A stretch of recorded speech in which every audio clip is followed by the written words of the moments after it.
प्रथम वर्ष के सभी विद्यार्थियों को मेरा नमस्कार। विद्यार्थियों, आज हम पढ़ने जा रहे हैं रघुवंशम महाकाव्य। रघुवंश महाकवि श्री कालिदास का महाकाव्य है। रघु के वर्णन, रघुकुल रीत यही चली आई। वो जो रघु है, राम जिस वंश में हुए हैं, दशरथ जिस वंश में हुए हैं, उस वंश का वर्णन। प्रथम सर्ग इस प्रकार से। पहला श्लोक। संस्कृत साहित्य में जो पहला श्लोक होता है किसी भी ग्रंथ का, वह मंगलाचरण मतलब भगवान की पूजा स्तुति इस रूप में होता है, ताकि कवि अपने ग्रंथ के निर्विघ्न समाप्ति कर सके, इसलिए ये मंगलाचरण किया जाता है। देखिए पहला श्लोक। वाक् अर्थो एव संप्रक्तो वाक् अर्थ परिपत्तये जगतः पितरो वंदे पार्वती परमेश्वरो। वाक् यानी वाणी, अर्थ यानी अर्थ की, एव समान यानी वाणी और अर्थ के समान। संप्रक्तो मिले हुए, वाणी के पीछे पीछे अर्थ चलता है तो उसके अनुसार मिले हुए। वाक् यानी वाणी और अर्थो अर्थ की भांति संप्रक्तो मिले हुए। वाक् यानी वाणी और अर्थ यानी अर्थ की प्रतिपत्ति प्राप्ति के लिए जगतः संसार के पितरों माता पिता वंदे वंदना करता हूँ पार्वती परमेश्वरों, पार्वती और परमेश्वर यानी भगवान शिव की। फिर से एक बार मैं अर्थ बता रही हूँ। वाक् यानी वाणी और अर्थ यानी अर्थ की, इव यानी समान, संप्रक्तो मिले हुए। जैसे वाणी और अर्थ मिला हुआ है, ठीक उसी प्रकार वाक अर्थ प्रतिपत्ति, वाणी और अर्थ की प्राप्ति के लिए जगतः पितरों, जगत यानी संसार के पितरों माता पिता की वंदे वंदना करता हूँ। जगत के माता पिता कौन है? पार्वती परमेश्वरों, भगवान शिव और माँ पार्वती, माँ गौरी। अब अन्वय है, अन्वय से अर्थ करते हैं। वाक अर्थो इव संप्रक्तो, वाणी और अर्थ की के समान या वाणी और अर्थ की भांति संप्रक्तो परस्पर मिले हुए। जगतः संपूर्ण जगत के पितरों माता पिता पार्वती परमेश्वरों, पार्वती और शिव की मैं वाक अर्थ प्रतिपत्ति, वाणी और अर्थ के समुचित ज्ञान के लिए या वाणी और अर्थ की प्राप्ति के लिए वंदे वंदना करता हूँ।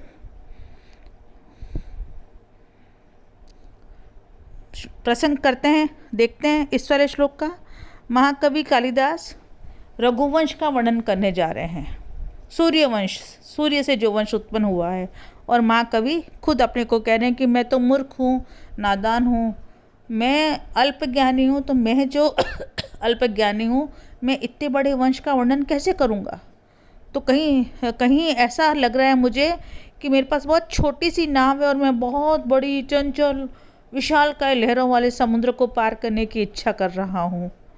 तो मेरे पास छोटी सी नाव है, अर्थात मैं तो अल्पज्ञानी कवि हूँ और मैं बहुत बड़े विशालकाय, विशाल ऊंची ऊंची भयावह लहरों वाले यानी रघुओं के वंश का वर्णन करने जा रहा हूँ। तो ये तो कैसे होगा। देखिए विनम्रता प्रदर्शित करते हैं महाकवि कालिदास अपनी बुद्धि की प्रस्तुत श्लोक में।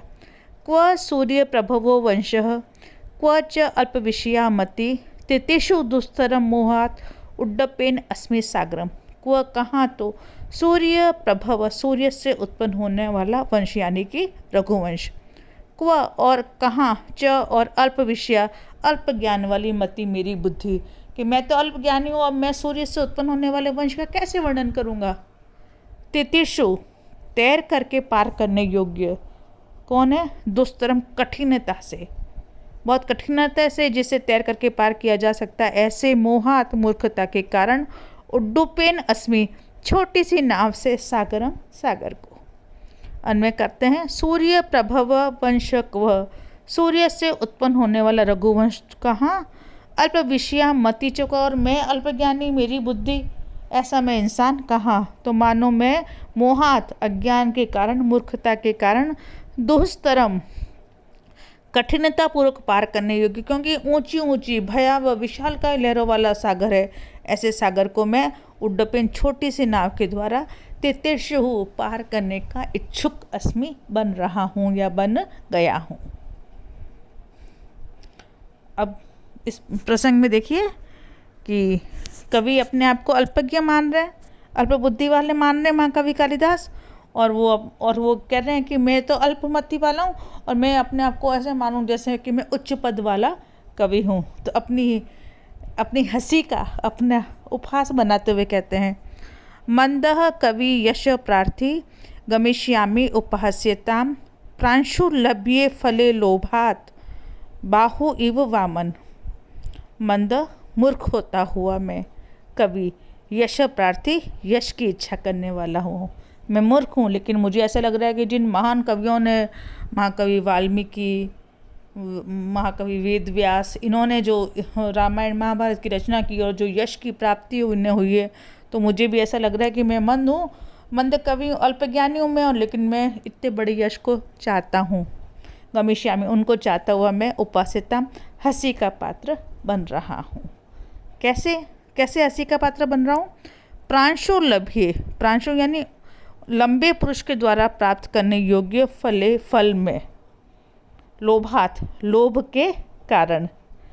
एक फल है, ऊंचाई पर लगा हुआ है, उस ऊंचाई पर लगे हुए फल को तो ऊंचाई वाला लंबा पुरुष आराम से प्राप्त कर सकता है, लेकिन सामने एक वामन है, बौना है, नाटा है, ठिगना है, वो सोचता है कि मैं तो हाथ ऊपर करके, उद बाहु, भुजाओं को ऊपर उठा करके मानो मैं तो उसे प्राप्त कर लूँगा।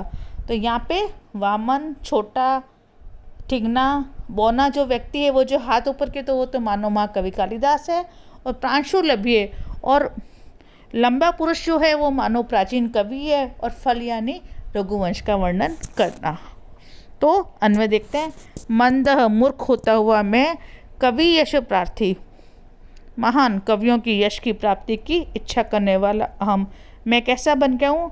मानो मैं प्रांशु लभ्ये, ऊंचे पुरुष से प्राप्त करने योग्य फल में, लोभात, लोभ के कारण, उद बाहु, ऊपर हाथ किए हुए, वामन एवं होने की बातें, उपास्यताम, हंसी को प्राप्तियामी प्राप्त हो रहा हूँ। या फिर मैं प्राचीन कवियों का सहारा लेते हुए, उनके बारे में विचार करते हुए, उनको पढ़ा के हो सकता है कि उनका अनुसरण करते हुए हो सकता है मैं इस रघुवंश के कार्य को पूरा ही कर लूँ। अथवा कृत वाग द्वारे वंशे अस्मिन् पूर्व सूरी भी मणो वज्र समुत्कीर्णे सूत्र से इव अस्ति मे गति। अंतिम पंक्ति पहले बता रही हूँ, मणो, मणि में, रत्न में, वज्र समुत्कीर्णे, वज्र सुई से जिसमें डाल दी गई है, ऐसा सूत्र से धागे की भांति में गति, मेरी गति। अब जैसे कोई मणि है, कठोर है, रत्न है, उसमें सुई से अगर छेद कर दिया जाता है तो जो धागा होता है ना, वो धागा उस मणि के आर पार हो जाता है। तो मणि क्या है? रघुवंश का वर्णन करना, और सुई से छेद करना मानो वाल्मीकि, महर्षि इत्यादि कवि, और धागा यानी कि महाकवि कालिदास। तो अथवा या फिर कृत वाक द्वारे, वाणी का द्वार मानो खोल दिया गया हो, ऐसे वंश में अस्मिन, इस पूर्व सूरी भी, प्राचीन कवियों के द्वारा, मणो, मणि में, वज्र समुत्कीर्णे, वज्र सुई से बेत दी गई, सूत्र से धागे की भांति में गति, मेरी गति हो सकती है। अन्वय करते हैं, अथवा पूर्व सूरी भी प्राचीन कवियों के द्वारा कृत वाग द्वारे, वाणी का द्वार खोल दिए गए, तस्मिन, इस वंशे रघुकुल में, वज्र समुत्कीर्णे, वज्र सुई से बेद दी गई, मणो, मणि में, सूत्र से धागे की भांति में गति ही अस्ति, मेरा संचरण हो सकेगा। अर्थात ऐसा भी हो सकता है कि प्राचीन कवियों के द्वारा इस वंश का वर्णन कर दिए जाने के कारण मैं भी रघुवंश का कीर्ति कथन उसी प्रकार कर सकूंगा जैसे मणि वेदन करने वाली सुई से रत्न में छेद करने से सुई के साथ साथ उसमें धागे का भी प्रवेश हो जाता है। अब आगे वाले 5 श्लोकों में अंतिम पंक्ति में 2 शब्द जुड़ रहे हैं। रघुनाम अन्वयम वक्ष्ये, रघु के वंश का वर्णन करूँगा। तो उन 5 श्लोकों में रघु के वंश का वर्णन करूँगा ये तो लिखा हुआ नहीं है, बस रघु के वंश के राजा जो हैं उनकी विशेषताएं हमें बताई जा रही है। स अहम आजन्म शुद्धानाम आफलोदायक कर्मणाम आ समुद्र शीतिशानाम आनाकरर्थ वर्तमानम। स अहम वह मैं, वही मैं मूर्ख, आ जन्म शुद्धा नाम जन्म से ही जो पवित्र है, आ जन्म जन्म से, आ विवाह विवाह से, आ समुद्र समुद्र तक, आ शैशवात बाल्यकाल तक। इस प्रकार से आ का जब आ जन्मन तो जन्म से ही शुद्धा नाम पवित्र। आफलदायक कर्मणाम आ फल फल प्राप्ति पर्यंत तक कर्मणाम कर्म करने वाले। आ समुद्र समुद्र पर्यत क्षिति पृथ्वी के शानम शासक। आ समुद्र समुद्र तक फैली हुई जो पृथ्वी है, क्षिति यानी पृथ्वी के शानम शासक। आनाक रथ वर्तमान और आनाक यानी स्वर्ग तक, रथ वर्तमानम रथ के मार्ग वाले। कहा जाता है सूर्यवंश या रघुवंश के जो राजा थे वो रथ सहित स्वर्ग में जाते थे और आते थे। हमें तो मरने के बाद में शायद स्वर्ग की प्राप्ति होती होगी, हम मनुष्य को तो आना यानी स्वर्ग तक, रथ वर्तमानम रथ के मार्ग वाले, अर्थात स्वर्ग तक वो रथों से आना जाना करते थे। कौन? रघुवंश के राजा। तो स अहम वह मैं, आ जन्म शुद्धा नाम जन्म से ही पवित्र, आफलदायक कर्मणाम फल प्राप्ति पर्यंत कर्म करने वाले, आ समुद्र क्षितिशानाम समुद्र पर्वत पृथ्वी के शासन करने वाले, आनाक स्वर्ग तक रथ के मार्ग वाले। यथा विधि हुत अग्नि नाम, यथा काम अर्चित अर्थी नाम, यथा अपराध दंडा नाम, यथा काल प्रबोधि नाम। यथा विधि जैसे कि विधि बताई गई वेदों में, उसी के अनुसार अग्नि नाम अग्नि में हुत हवन करने वाले। यथा विधि जो विधि शास्त्रों में, वेदों में, पुराणों में कही गई है, उस विधि के अनुसार ही अग्नि नाम अग्नि में हुत हवन करने वाले। यथा काम इच्छा अनुसार, अर्चित अर्थी नाम, यथा काम अर्चित सत्कार करने वाला अर्थी नाम याचकों का इच्छा अनुसार सत्कार करने वाले, जो याचक जैसा जैसा चाहता है वैसा वैसा उनका सत्कार करने वाले। यथा अपराध जैसा अपराध किया है किसी ने वैसा ही दंडा नाम दंड देने वाले।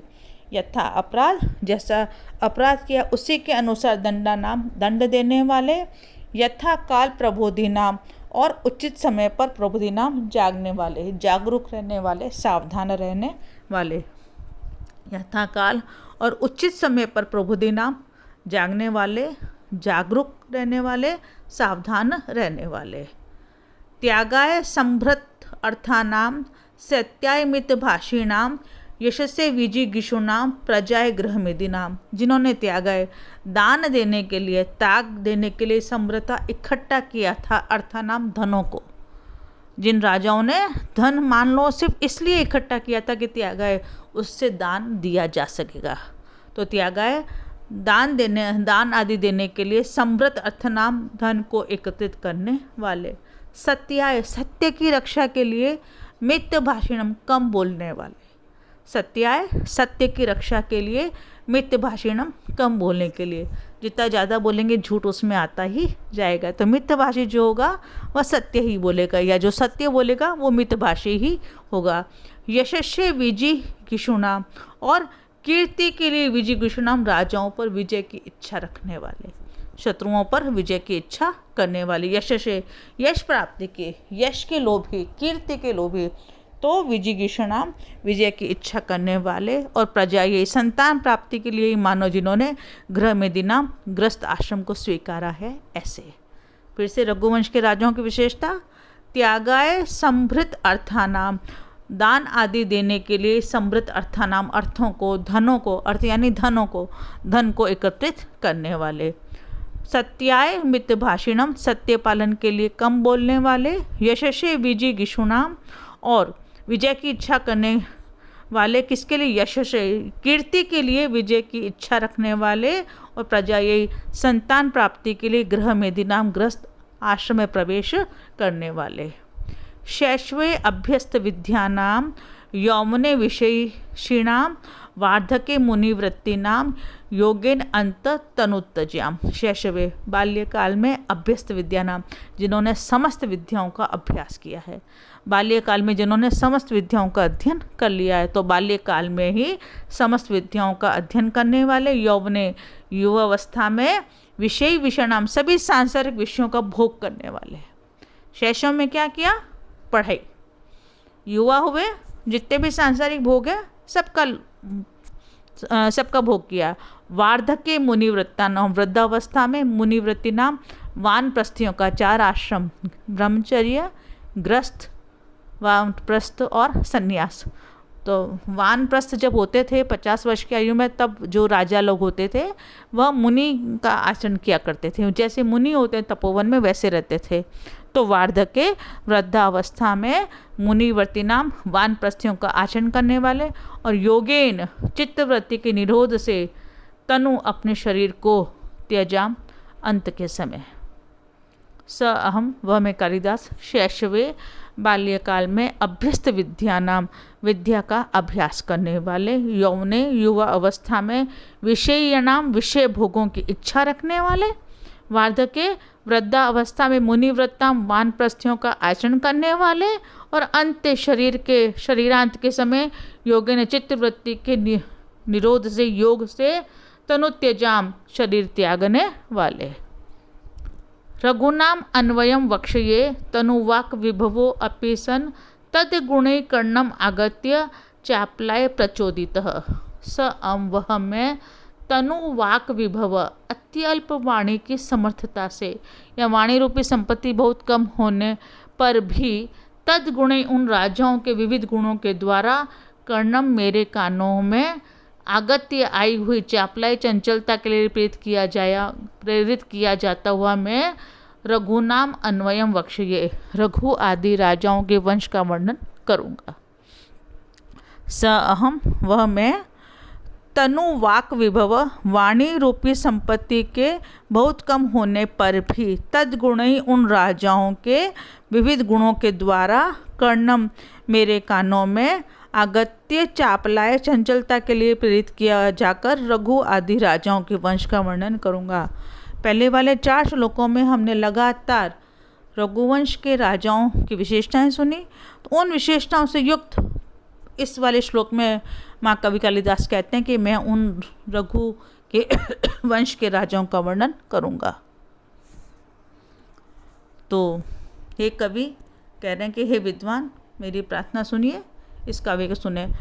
तम संतम श्रोतुम अहर्ति सत असत व्यक्ति हेतव हेम्न संलक्षते ही अग्नो विशुद्धि श्यामिका अपेवा। तम उस रघुवंश काव्य को, संत हे सज्जन लोग, हे विद्वान लोग, श्रोतुम अहर्ति आप सुनने के लिए योग्य है, क्योंकि आप कैसे हैं? सत असत व्यक्ति हेतव, आप सत और असत, सही गलत, गुण और दोष को जानने वाले हैं, इसलिए आप। क्यों? क्योंकि हेमनः सोने की, संलक्षते जानी जाती है, ही क्योंकि अग्नि में ही, विशुद्धि शुद्धता, श्यामिका वा या फिर अशुद्धता भी। पूरा सेंटेंस इस तरह से है, महाकवि कालिदास कहते हैं कि हेमन सोने की, विशुद्धि शुद्धता, सोना सही है, श्यामिका वा अथवा सोने में खोट है, ये दोनों किस में जानी जाती है? अग्नि में ही।